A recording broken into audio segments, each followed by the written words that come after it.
Important to take care of just a single housekeeping issue, which is to say that at the end of May, our St. James webpage, in fact, sometimes as many as several hundred.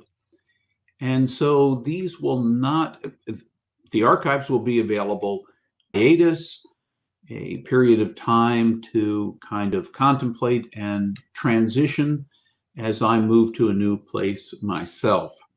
I'm not sure whether I'll provide these precious LLC YouTube channel. So just so you know, that is in just 2 weeks, or on the St. James YouTube page. They will no longer appear there. The archives will, but they will no longer be appearing in new episodes, either the Tuesday. Otherwise, let's continue with our sacred reading today.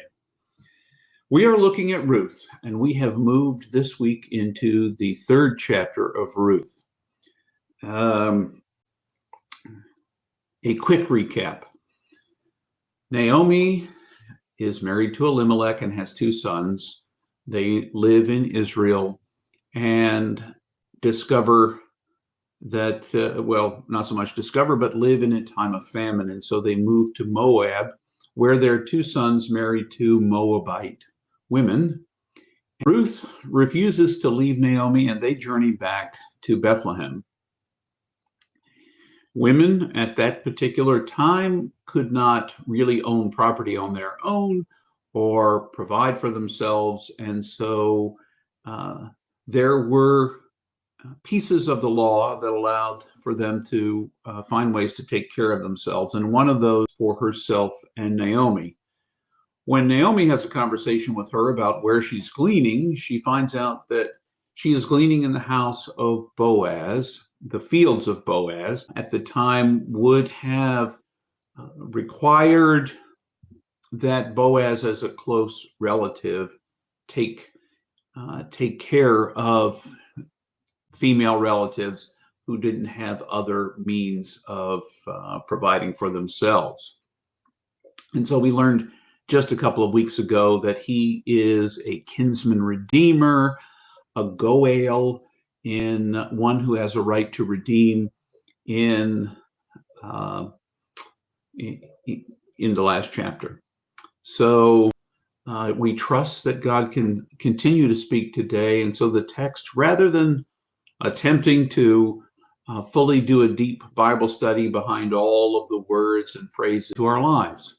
So listen with me, if you will, as I read to you sacred reading. Maybe it'll be something that's interesting enough to you that you take it up on your own, even after these broadcasts discontinue at the beginning of June. So here we go in Ruth chapter 3, verses 1 through 3.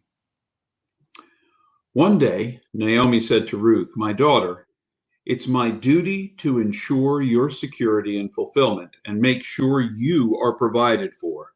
And Boaz, whose workers you have been following, is our closest relative. Tonight he'll be winnowing grain on the threshing floor. Wash up and put on perfume and dress in your finest clothes. Then go down to the threshing floor, but don't let him know you're there until he has finished eating and..."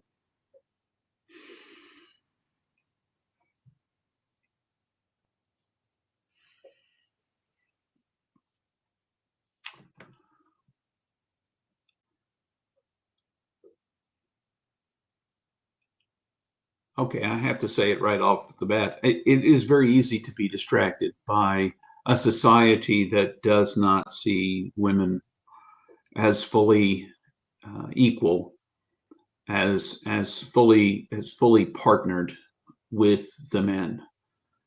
And so when I read this section about, and we're not doing deep Bible study, but when I read this section,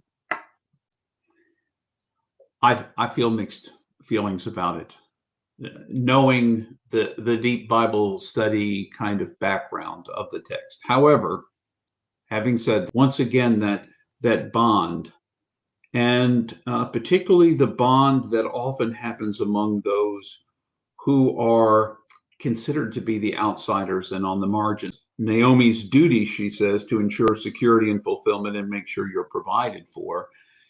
She is concerned for Ruth above and beyond herself. On back to her folks in Moab, and Naomi would come back to Bethlehem by herself. But once again, we see those, and to be reminded, I'm very fortunate. I would have been in this book one of the fortunate ones. I would have been one of the ones most likely who could provide for myself. And so it reminds me that not everyone gets an equal shot. That I guess I'm fortunate and I can have some gratitude for the place I find myself, but I can't be knowing that there are others in the world for whom that's not true. And so this text calls me out. Next time I see you, I wish you all the best and remind you, you are infinitely precious